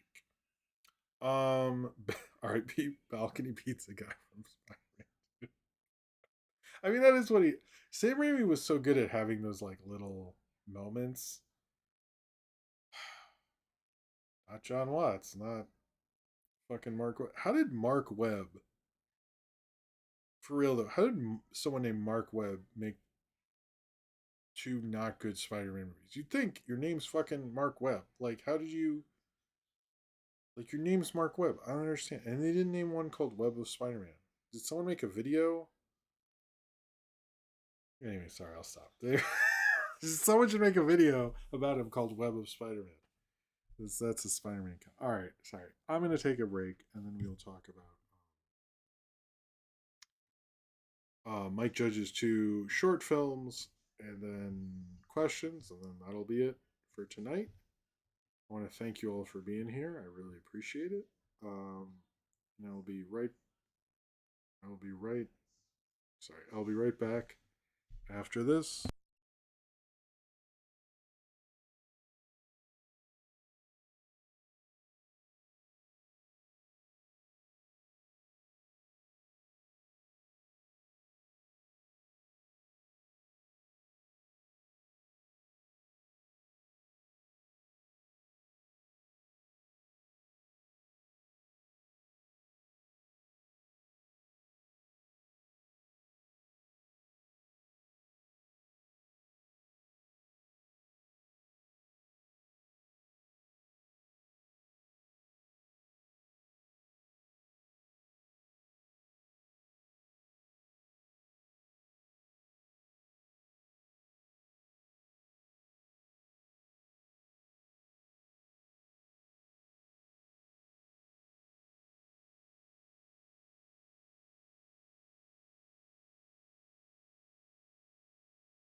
Okay, welcome back, welcome back, welcome back, welcome back, welcome back. Hello, how's it going? All right, gonna finish this up here. I I don't. Okay, everyone says it's Sony's fault, but like I don't know. I'm not a big Andrew. I like him in the not. It's not No Way Home. Is it No Way? Whatever the last of those Tom Holland ones. I don't like those. Sorry. I mean, I think I made that clear in my reviews. Before I start, I don't want to be one of those streamers who, hey, Cinram's here. How's it going? I don't want to be one of those streamers who begs for super chats and stuff. If you'd like to do one for the end of the show, is my last call. Um, got to do it, I guess, and all that. I don't want to be a dick or be chilling or something like that. This is the last call. We've not gotten to the flashy lights bit. If you'd like to get to the flashy lights bit, this is your last time to do that. But let's just move on. Let's not bring it up again. All right. So tonight I'm actually. This might end up being a short. I know I've like hyped that up, and Toxic Crusader was kind of too long. I didn't want to do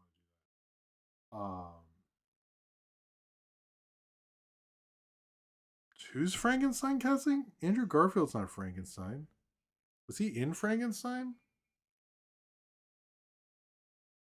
I'm confused now. Anyway, I still like my favorite Andrew Garfield thing is, I mean, Social Network, but also that joke and um, that that joke on BoJack Horseman. Like Andrew Garfield hates Mondays and loves lasagna. I know, like everyone talks about the depression of that show, but in my head, it's Garfield, the Garfield joke. And anytime, if I, by the way, man, I wish I know people critics are like, man, if I did press stores every time I would interview Andrew Garfield, I would just ask Garfield questions. It would just be me being like, man, what is your deal with Odie? I'd be like, Jim, stop fucking do. Why do we let this guy? And I'd be like, and I would start asking him, and then I'd like throw in like, well, so what's your take on Jim Davis? Who's Jim Davis? Your creator, and you'd get mad. We'd have such a fun thing. I don't know. Entertainment Tonight, hit me up. I would be hilarious. All right. Whoa, Storm the Blank. Hello. Hey man, Storm the Blank. Thank you. Huge fan of your reviews, Jim. Glad to see you still going after all these years. Fan since Knockforce. Fuck yeah, dude. I appreciate that. Thank you for your generosity. Yeah, I'm still here. Somehow. Um oh yeah, I jokingly smack talked him being in Frank. That is why I dropped out. We have beef. Anyway, cheers to you, man. I really appreciate that. I am still. I don't know how, but I'm still doing it. All right, we are now past the mark. You get the flashy lights during the. Oh, see my invaders. This is a Russian doll, by the way, and I need to like make a video explaining. He's in there showing it off. What's funny is I got this as a present actually from my brother when I was staying here like years ago, but like he didn't put. It was supposed to say who it was from, and it didn't. And so we were like, "Who sent it?" And like we couldn't figure it out. And I was messaging people. I'm like, "Dude, I don't know who did that." And I was like, "Did someone get my like? What's going on?" I was really freaked out. And he was like, "Oh yeah, did you get my thing?" And we're like, "Oh god damn it." Anyway, I don't know why you needed. All right, let's move on. I've not seen you before, Starting the Blank, but I'm glad you're here. All right, Mike Judge. We're going to talk about Mike Judge's, according to IMDb, and anything I could see, these are his first two shorts, I believe. They seem semi King of the Hill related, so that is why we are talking about them. The first one, and this was suggested by Cornbread. Mike in the suggested by Jim Discord channel. This might get cut out from the main video, but if you do that, I will listen to your suggestions. It takes me a while sometimes, but I listen. All right, so the first one is called Mike Judge's Huh. The first one is called Huh. Huh question mark. Sort of. Some people have suggested this is the beginning of King. I would sort of agree, and particularly if you look at the pilot, there's sort of this guy drinking beer, we assume, watching TV, and it's basically this liberal person yelling about their nice organic food store, um, and like getting angry and how like people who like let their kids eat fast food and smoke should be jailed and all this stuff. I've met people like that.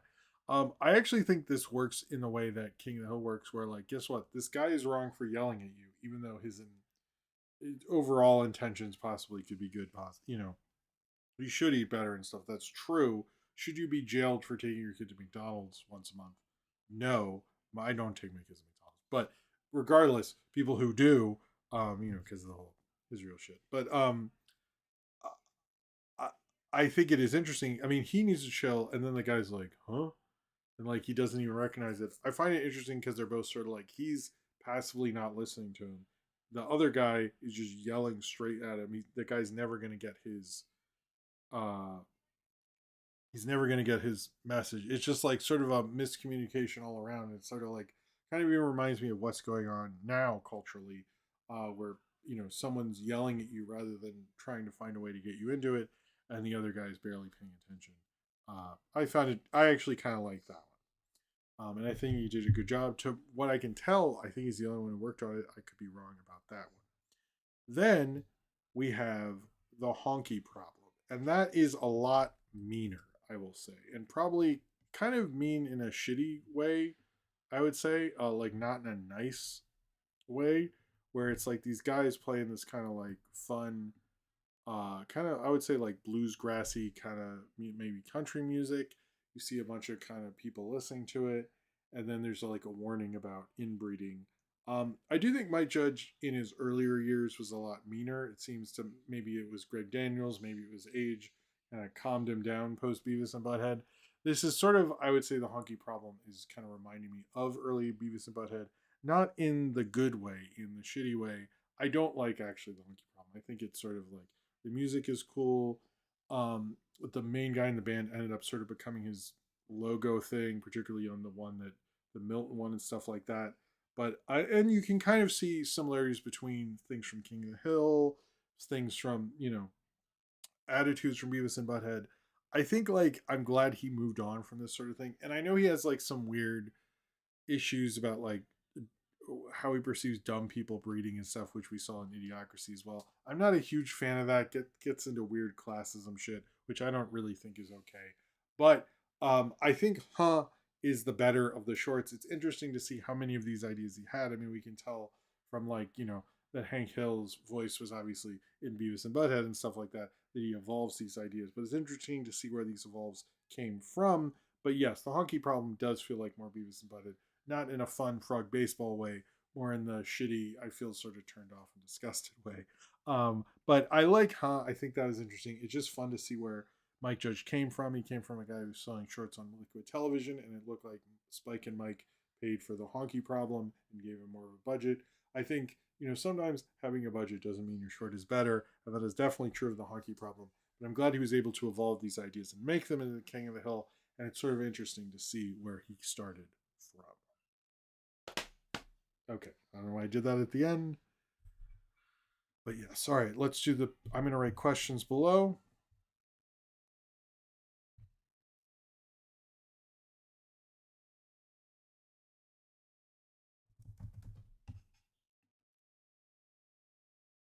Hmm. What's going on tonight?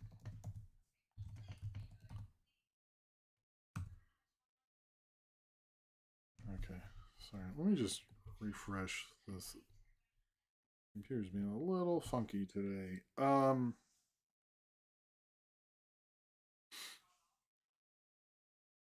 Man, Chrome is like crapping out. All right. Well, I wrote questions below. I believe that's in there somewhere. All right. Let me do the Patreon question. Oh, there we go. Thank you. All right. Let me do what are the Patreon questions? Let's go back to the tradition. Austin gets to be last again. All right. Sinram asks, wonderful news. The MTV Video Music Awards will be broadcast on MTV proper as well as CBS. Plus, it will be broadcast on the secondary channel MTV Live, which is where the music videos live now. So I already asked about music video directors. Let me ask if there was any music video that you saw in your youth and rewatched repeatedly. Uh, it, I I was very into Michelle Gondry's video for the Bjork track Hyper Ballad. It's quite a head rush. I'll probably actually start to talk about more of these. I would say one that meant a lot to me was 1979. Very much that one. A lot of the Smashing Pumpkins ones, and I'll probably end up talking about a few of them. Repeatedly as well, ones that like meant a lot to me. Um, Hyper Ballad is. He said he watched Michelle Gondry's video for Hyper Ballad track quite a bit. I There's ones I recorded. I would have like an audio tape you record off the radio, but I'd have a long collection of music videos on tapes and tapes. Um, but I'd say 1979. Most of the Melancholy and Infinite Sadness videos I watched a lot. But then there'd be periods where I wouldn't watch ones, and then there would be periods where I was. There's some like when those music video director DVDs came out that I watched a lot. Like even that Linkin Park one with the Shadows. Like Jay Z's 99 Problems, I probably watched the most of any modern. I really really love that video. Johnny Cash's Hurt was a big one for me. Michael Jackson's Scream. These were videos that came out that were new. I mean, like Thriller's been always been a big one for me, but like that, well, I wasn't watching that when it aired. So maybe I'm not sort of counting the 80s ones. I've also been obsessed with. The 90s wise, I'd say that. I'd say the Radiohead Paranoid Android. I'd say stuff like that. But yeah, I'm going to say 1979 to 1990. I'll leave it at that. I think I answered that well, but I will probably review some of these. So Korn's Freak on a Leash. Really, I still think that's a great video. Nathaniel Fogo, what's a video game that you think Spielberg could have done? Apparently, he is a gamer. I actually think, you know, I know Tomb Raider might seem a little generic for him to do, but I think he could probably easily kill that. Turok, probably. Um, Zelda, he's never really done a fan. Ridley Scott would kill Zelda, to be totally honest with you. Metroid, he would be really good at. Moving away from Nintendo. You guys probably can answer that better, but I'm gonna say those. Yeah, De Palma could do a Vice City. De Palma, Vice City, awesome. Come on. Okay, Austin says, "Hey Jim, what a great show. Hope you're doing well, having a good day and good September. My question is, who, who would, who do you, who would you rather see save us from an alien invasion? Wu Tang Clan, Beastie Boys, or Bone Thugs and Harmony? I don't know if Bone Thugs would be violent enough. I kind of think it should be Wu Tang, although I think Beastie Boys could use their giant robot. But I think Wu Tang, there's enough of those guys that like, you God could go down and we'd be okay. You know what I mean? But I don't. I think Wu Tang could do it. I mean, Wu Tang Clan ain't nothing to fuck with. How are we gonna? You know what I mean? Mark Romantic. It's really hard to find a bad video. I'm not the hugest fan of Shake It Off, but it's like he was so when he was in his prime.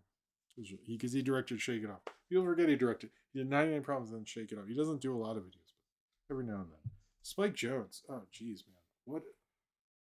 Anyway, I need to do a lot more of the music video stuff. I'm gonna try to by year, like write down which ones were big and try to do them because I noticed there's not a lot of music video reviews, and I kind of would like to. California Love. That's a big one there too. All right. Cornbread asks, Capcom's in an interesting position next year for films.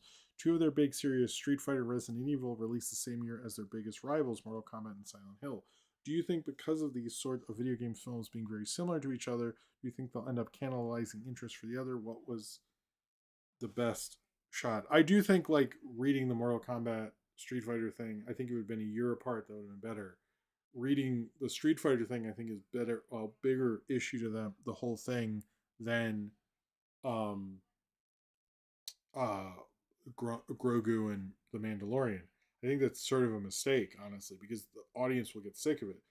The thing about video game movies that will work is because you can have a lot of different ones. If you have them too similar, you're gonna have the same problem Marvel has, you're gonna have the same problem DC has, and it's all gonna get fucked up. Now Plausible says, huh? Yeah. I don't know. That's funny, though, not plausible. Cornbread, did a big question start off so sorry. Thank you, man. Thank you, Cornbread. Zane Powers, how often do you see a piece of media advocate for being different and weird, yet also acting condescending and hostile to the wrong kinds of different, worst offender for that? Okay, well, weird and different. I do think Christopher Nolan has a really shitty view of the public if you look at the Batman stuff, but that's not what we're talking about.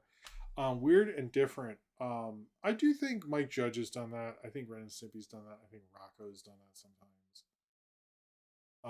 Recently, I can't think of one. I think most people have more empathy than they used to have in the '90s. You like Todd McFarlane, you see that now. People are like, dude, that's fucked up. Like they're just like trying to get to work. I think probably the economics behind everyone has changed that. Not plausible. Why is it not easy being green? Because you feel sick. Probably. Black Sox one go. Do you have a favorite film you know is up its own ass? Probably The Fountain. I love The Fountain. It's totally up its own ass. It's total, but I love it. I saw it like twice in theaters, but it's definitely up its own ass. Same with Mind Game is too. I love Mind Game. It's up its own ass, but it's cool. Samuel Fogel, what's the coolest theater you've been to? I went to the one. I finally went to the Alamo Draft House in Lower Manhattan, and they had the Kim's Video sign, and they had like all this stuff. That one was actually pretty neat to finally go to. Coolest theater, I'm gonna give it to the Charles Theater in Baltimore. That's always the coolest theater I've been to, and I got to hang out with my friend Mike when he was a projectionist there, and go up and like see all the projectors. And I've seen all that theater. One of the greatest times of my fucking life. That Mike gave that to me. He doesn't need to do anything else. Is that I've and I actually got everyone who worked there excited to work. They actually said we liked you being here because I was like so happy. Because it was awesome. And anyway, Charles Theater will always be the coolest theater. If you're in Baltimore, go to Charles Theater. Black Saxville. Should Hank Hill be in Avengers Doomsday? Fuck yeah. Why not? Why not? Jordan Slaffel, do you think Andrew Garfield likes Garfield? Does he relate to hating Monday? You know what? If I never understood when they announced that Garfield movie, he should have been Garfield. Like what? Or he should have been John, or he would be a good John. He would. If I was him, I would lean into it. Like, don't fight it, bro. Come on. Zane Powers, where do you personally draw the line of liking or disliking a celebrity based on their personal life and attitudes, like Schwarzenegger, infidelity, or Penn and Teller being libertarians? That's actually a good question. I think certain people like Kanye is someone I really used to like, and now I can't stand him, and I don't listen to his music as much. It really turns me off. Johnny Depp being super weird. Also, people being. I think part of it is like people. I've seen people be weird about him. I used to like him before Jack Sparrow and shit, but he I don't know. It, like Chris Pratt being annoying. Like I only like him as Star Lord now. I used to like him a lot more, and now I'm just sick. Is this just glowing blue? Okay, sorry. I think it's like if it personally offends you and it bothers you, but like Brad Pitt, like what he did to his kids, I refuse to see. Like I saw Once Upon a Time in Hollywood in theaters, but like it would really have to be like a big director, and like F1. I just skipped out on because I don't really like him at all. And like what he did to his kids, I think is like, look, it's like you can fuck up and like everybody makes mistakes, and I've never done something like that, but like if you do something bad enough that the FBI has a case on you for abusing your kids, I'm sorry, it's like pretty hard. Like how do you? That's pretty shitty. Like I'm sorry, like you had to land a plane in like the FAA and the FBI. Like what the fuck? Anyway, that's just my. But yeah, stuff like that. It does. Schwarzenegger's infidelity. I don't really care as much about that. Them. A lot of '90s people are libertarians. Like most of MTV News, because of Kurt Loder, are libertarians. Kurt Loder was a big libertarian. I don't know if he still is, but to my understanding, he made Kennedy, who became Fox Business. I don't know. The whole Kennedy thing never made a lot of sense to me, to be honest. Anyway, sorry. Medela Butterfly. Should Universal do a show with all their monster characters, the monsters, Gravedale High, Groovy Ghoulies, and Casper Friendly Ghosts? They should. I was actually thinking today, with someone watching Scooby Doo, why don't they have Warner's horror stuff and Scooby do a series where like each week they go to a different horror thing that Warner owns and make it like kitty and stuff. I thought I'm a big fan of Smashing Pumpkins right now. So I remember that I have the DVD somewhere of all their videos, and I had a special on that I transferred to DVD of them just talking about each of the videos, and I forget. I sort of remember that one, but it's been a little bit. I know that wasn't a question. I just wanted to say that.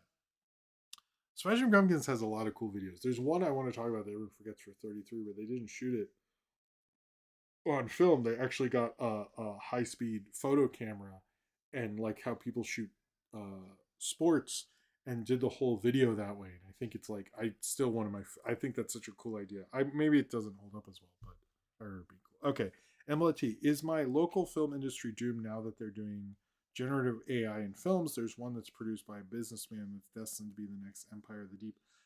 I'm We have yet to see a AI thing do well. That's the thing I don't understand about AI is like capitalism really works when like you have a hit thing that use that thing, and that hasn't happened yet until the public's interested. Who cares? Javier Bartello, should Paul Blart be in Superman Man of Tomorrow? Fuck yeah, he should. Embla T, oh no, where's the hype for Roofman? I've noticed it's dulled a bit, but I do think when it's closer to, we'll see Channing Tatum do the talk shows and bring on the charm, and I think he could turn it around. Nathaniel Fogel, what's something you'd like to see from the new Street Fighter movie? Honestly, if they just had the fights like the movie, I think that'd be cool. Black Oxenweevil, do you think the popularity with adults can carry Bluey? I'm curious if the Bluey phenomenon can withstand that weight. I think that's going to be a hard thing to to do. You know what I mean? That's like a hard ask for the public. So we'll see what happens there. But Zane Powers, do you think it's better or worse for films that the movie star is no longer the main reason why someone would go see a movie? I think it is worse because there's a lot of films that people would take a chance on that they now will not because they don't. Austin says, "What's going on in the universe where they made Superman 5?" I guess Christopher Reeves didn't have his accent, and that sounds like a greater. That sounds like a nice thing to me. I'm assuming that's what you mean by Superman 5. I've heard the plans for it. It sounded kind of cool, and I knew they were trying, and then it, obviously didn't happen. Zane Powers, is there a rat's chance in hell that either Nirvana or Classy Shupo could ever start making things again? Who is more likely of the two? I'd actually say Classy Shupo, but yeah, it does sort of suck that they're just whatever. Nathaniel Fogo, favorite Aqua Teen character? When I was younger, Meatwad, but now it's Frolic. Austin, do you have a favorite music video covered by Beavis and Butthead? The no, Corn's Blind. That's like that was fucking awesome. I love that one. And what they did for White Zombie, because they're the reason Rob Zombie took off. So maybe I should do a thing on that at some point. But I would say when they did Corn's Blind and he like Beavis like full on music critics the Corn video, that was awesome. Zane Powers, I'm left leaning person. Should I be worried about becoming shitty like John Voight when I get older? No, as long as you're cool, don't worry about it. Question: why do the Rat Pack and Brat Pack suck respectively? They're both like not great people, I believe, right? I'm pretty sure. Question: T. Do you prefer the story with the one with the tiger or the one with the evil chef? What? I don't understand that. Maybe evil chef? I'm confused. Why would you eat it, Mother Earth Foods? I don't know. Maybe it's the food's cheap and it's good. Thoughts on the song California Dream? I love that song. I think we referenced it in an Awkward song, to recall. Ramaku Haraku have you seen Pan's new cartoon play? I have. To be honest, I won't. A couple people asked me to do a review of it. I don't think I should because that is a conflict of interest. So if I like it, I'm his friend. If I hate it, I'm bitter. There's just no. I haven't seen it yet because it came out today and Saturdays are crazy and I was doing a stream, so it didn't. It didn't take off like I want. I mean, I didn't have the time, but I will watch it and I'll say, "Hey, good job" or something on Twitter. Either to maybe not tonight, but tomorrow night or something like that. But I will watch it. I heard it came out, and I heard there's a party song thing in it. I'm confused about that, but I would like to because I haven't watched it, not because I was surprised. But what was the last time you enjoyed a David S. Goyer project? I guess The Dark Knight, maybe. I'm not. I don't know his whole thing. Not plausible. You ever read "I Have No Mouth, I Must Scream"? No, I haven't. What is that? The Storm the Blank said, "Do you think Tron Ares will be critically acclaimed as the last two Tron entries, or will it be more of a fun summer sci-fi movie similar to Tron Legacy?" Tron Legacy. To be honest with you, I'm curious if the public's into it as much as people act like it is. I'm very curious about that, but we'll see. Emblet. I mean, it's just like I think there is a lot of love for it. I know Disney does have theme park Tron rides, and they're invested interest in it. I was surprised it's going to theaters. I would have just done a Disney Plus thing. So I am curious. October is a weird month, so we'll see what's going to happen.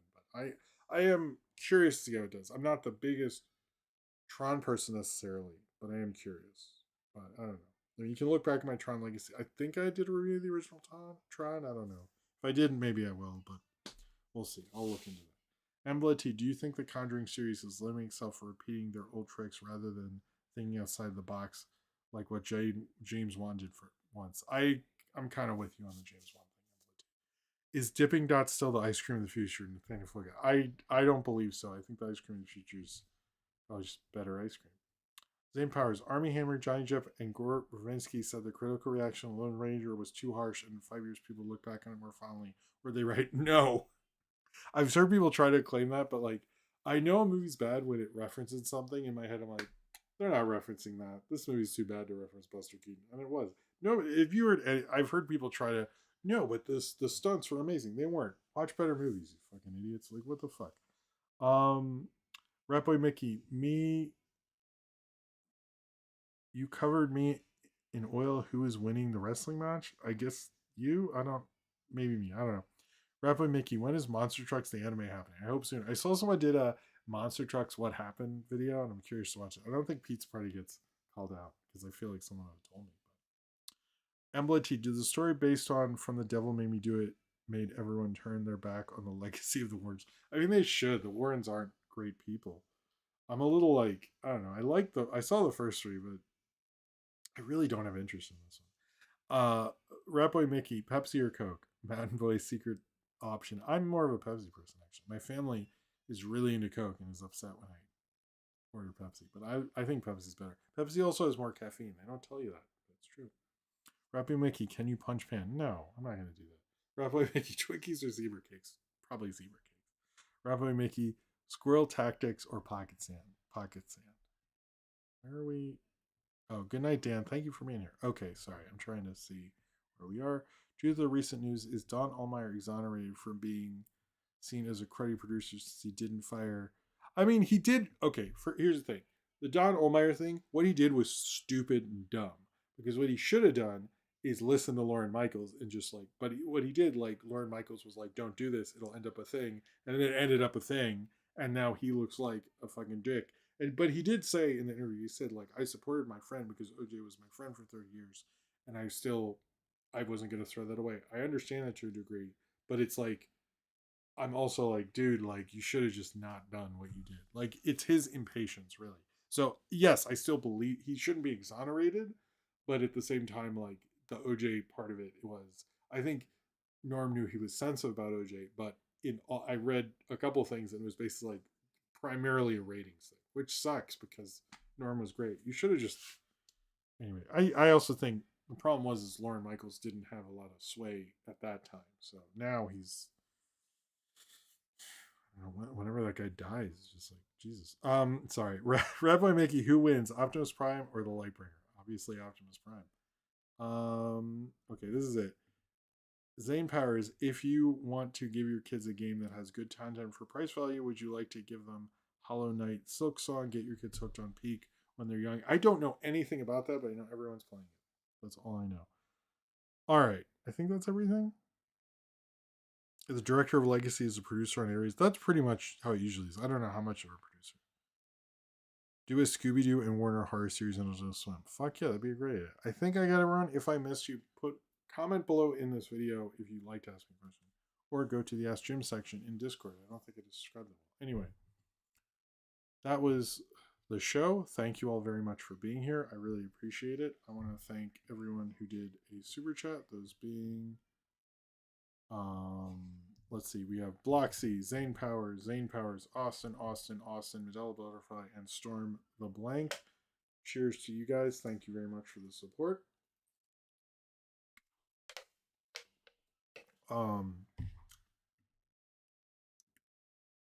And thank you all for being here. I hope you all have a good night. I hope you all have a good weekend. I hope you enjoy the next two videos, including a movie review vote, which will have a different sort of thing in it. Thank you all for your support. Thank you for being so cool, and I will see you all next week, which I believe will be on a Thursday, but watch my stuff to see what's going on. Anyway, y'all have a good night. Thank you for your support, and thank you for watching. I'll see you next time. Subscribe if you would like to, and peace. Bye.